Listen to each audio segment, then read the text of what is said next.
రొయ్యలో ఉండే omega 3 fatty యాసిడ్లు గుండె సంబంధిత వ్యాధులు దరిచేరకుండా చేస్తాయి. దాంతోపాటు శరీరానికి కావలసిన పోషక విలువలు అందిస్తాయి. రొయ్యల్లో ఉండే ప్రోటీన్లు శరీరంలోని కండరాల నిర్మాణానికి, కొత్త కణజాలం ఏర్పాటు అయ్యేందుకు ఉపయోగపడుతుంది.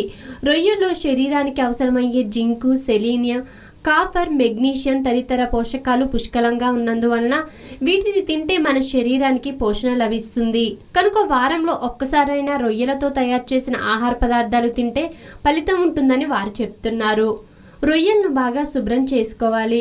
ఆపై వీటిలో కొద్దిగా ఉప్పు, పసుపు కలిపి కొద్దిగా నీరు పోసి బాగా ఉడికించుకోవాలి.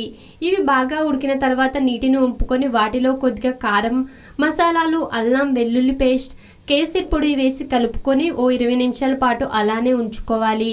ఆ తర్వాత బాణీలో నూనెను వేడి చేసి అందులో ఈ రొయ్యలు వేయించుకోవాలి.